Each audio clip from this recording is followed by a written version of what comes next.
Salut à tous et bienvenue sur ma chaîne éducative. Aujourd'hui, on se plonge dans une œuvre incontournable du théâtre français Antigone de Johan Will. Dans cette vidéo, je vais vous présenter un extrait du prologue suivi d'une série de questions de compréhension et d'analyse parfaite pour vous entraîner à l'examen. C'est l'entraînement à l'examen. À la fin, je vous proposerai aussi un sujet de production écrite avec une correction détaillée. Alors, restez bien jusqu'au bout. Examen de français niveau baccalauréat texte. Extrait d'Antigone de Johan Will, pages 83 et 84 du roman. Je répète, la page 83 et 84 du roman. Le roman, je vais déposer le lien sous la vidéo dans la description. Le texte. Je lis le texte. Crayon. Pour dire oui, il faut suer et retrousser ses manches en poignée, la vie à pleine main et s'en mettre jusqu'au coude. C'est facile de dire non, même si on doit mourir. Il n'y a qu'à ne pas bouger et attendre. Attendre pour vivre, attendre même pour qu'on vous tue. C'est trop lâche. C'est une invention des hommes. Tu imagines un monde où les arbres aussi auraient dit non contre la sève, où les bêtes auraient dit non contre l'instinct de la chasse ou de l'amour.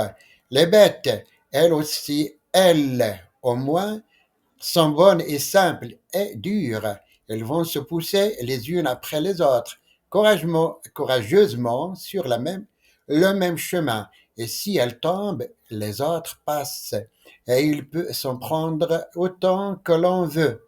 Et il en restera toujours une de chaque espèce, prête à refaire des petits A et à reprendre le même chemin avec le même courant, toutes pareilles à celles qui sont passées avant. Antigone, quel rêve, hein?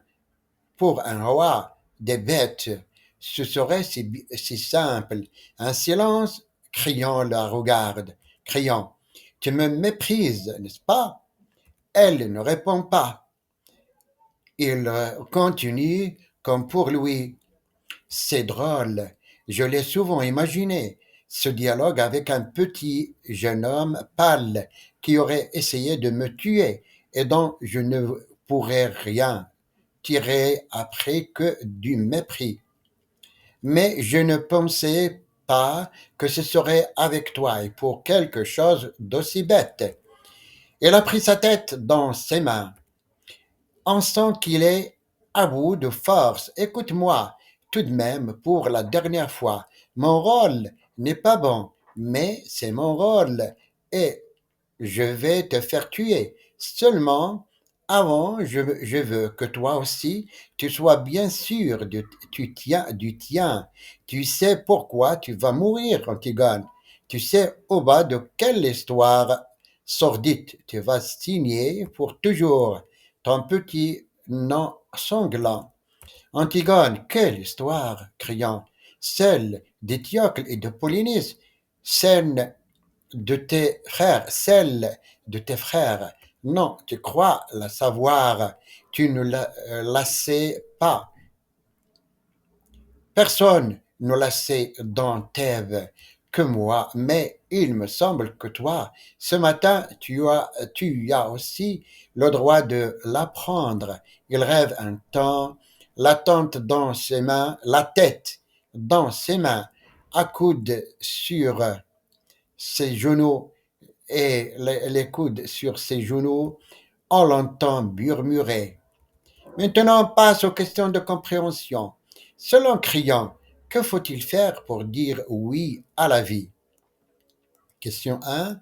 Selon Crillon, que faut-il faire pour dire oui à la vie? La réponse. Il faut suer, retrousser ses manches, empoigner la vie à peine main et s'en mettre jusqu'au coude. Il faut embrasser la vie pleinement et affronter les difficultés. Question numéro 2. Comment Crillon décrit-elle son rôle de roi? La question 2, comment Crayon décrit-il son rôle de roi? Crayon décrit son rôle de roi comme un métier qui n'est pas toujours agréable, mais qu'il faut faire, comme celui du menuisier ou du conducteur de train. Il doit régler des affaires, réfléchir, donner des ordres et faire vivre les hommes sans qu'ils se détestent trop. Question numéro 3. Quelle est la perception de Crayon envers ceux qui aiment la vie et ont un rôle à jouer? Question 3. Quelle est la perception de Crayon envers ceux qui aiment la vie et ont un rôle à jouer? La réponse. Crayon voit ceux qui aiment la vie et ont un rôle à jouer comme ceux qui se lèvent le matin avec un but, ceux qui doivent faire fonctionner la société. Question 4. Quelle question Antigone pose-t-elle à Crayon concernant son enfance? Question 4. Quelle question Antigone pose-t-elle à Crayon concernant son enfance? La réponse. Antigone demande à Crayon si, enfant, il rêvait d'être roi. Question 5. Quelle est la réponse de Crayon à la question d'Antigone sur ses rêves d'enfance? Question 5. Quelle est la réponse de Crayon à la question d'Antigone sur ses rêves d'enfance? La réponse. Crayon répond qu'il n'était pas un petit garçon comme les autres, mais seulement le frère aîné de Jocaste, qu'il est devenu roi à la mort de son frère. Passons maintenant aux questions d'analyse et de langue. Question 1. Analysez l'emploi des métaphores dans la première phrase de Crayon. Quel effet produisent-elles? Question 1. Analysez l'emploi des métaphores dans la première phrase de Crayon. Quel effet produisent-elles? La réponse. Les métaphores suer, retrousser ses manches, empoigner la vie à pleine main, créent un effet d'intensité et de force. Elle illustre l'idée que la vie exige un engagement physique et émotionnel total. Question numéro 2. Identifier et expliquer la figure de style dans la phrase. On épouse la misère humaine parce qu'on ne l'a pas trouvée jolie. Question 2. Identifier et expliquer la figure de style dans la phrase.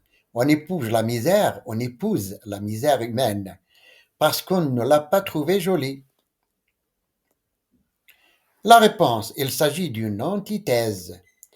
Elle souligne le paradoxe d'accepter la misère non pas par attrait, mais par nécessité, en reconnaissant sa force supérieure.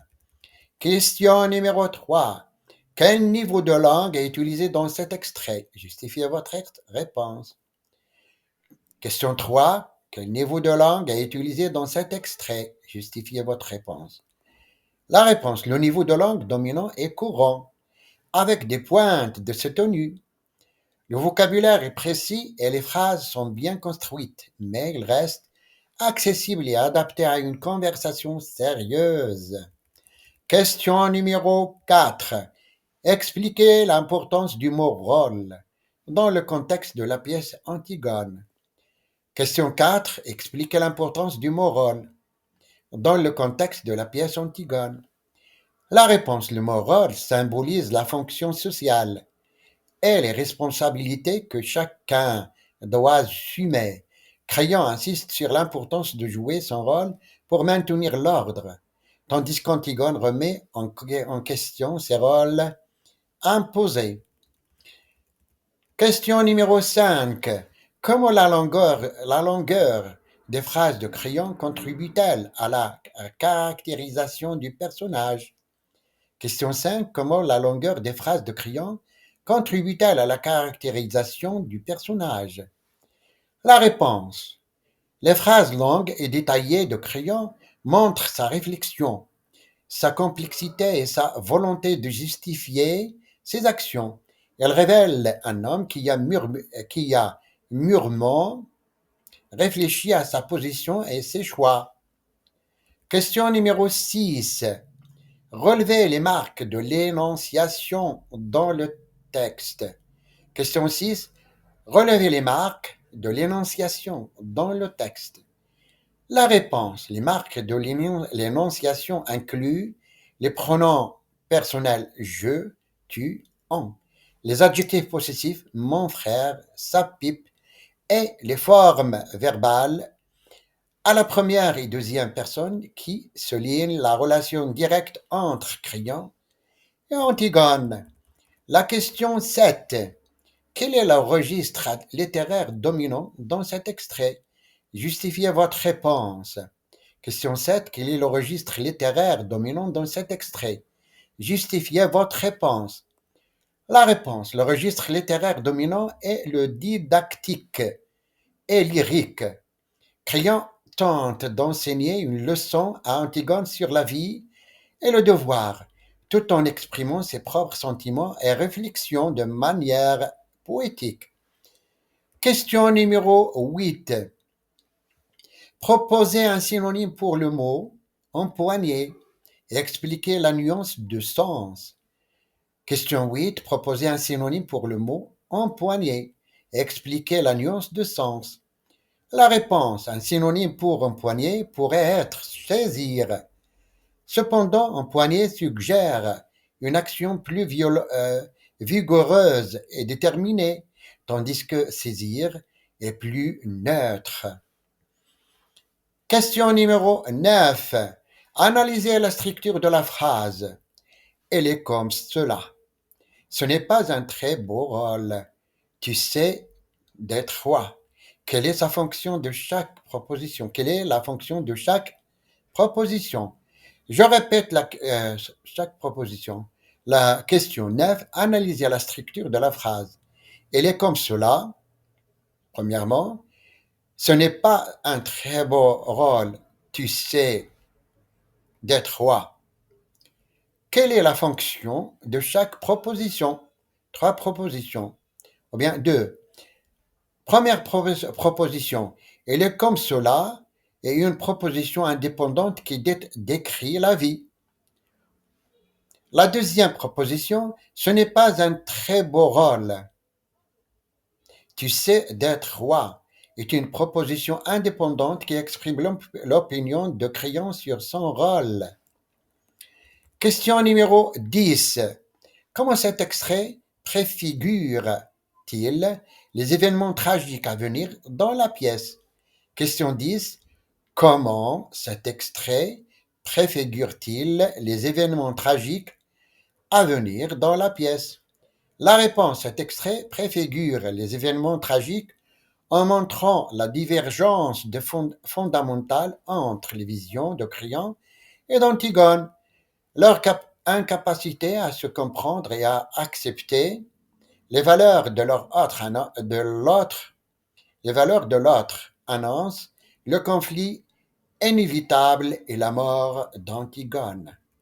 Maintenant, passons au sujet de la production écrite. Selon vous, le bonheur exige-t-il nécessairement des compromis? Le sujet, je le répète, selon vous, le bonheur exige-t-il nécessairement des compromis? En 80 mots, les caractères d'évaluation. Comment? Conformité à la consigne, 2 points. Cohérence de l'argumentation, 4 points. Organisation du texte, 2 points. Correction de la langue, 2 points.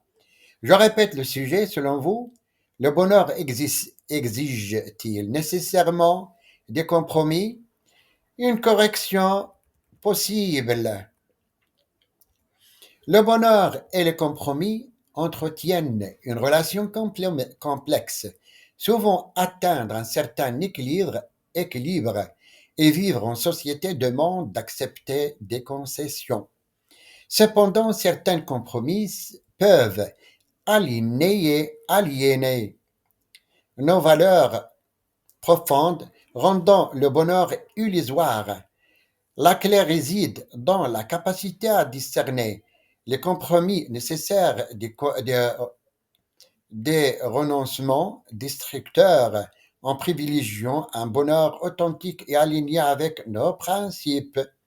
Je répète, la production écrite possible, le bonheur et le compromis entretiennent une relation complexe. Souvent, atteindre un certain équilibre et vivre en société demande d'accepter des concessions. Cependant, certains compromis peuvent aliéner nos valeurs profondes, rendant le bonheur illusoire. La clé réside dans la capacité à discerner les compromis nécessaires des renonces destructeurs en privilégiant un bonheur authentique et aligné avec nos principes.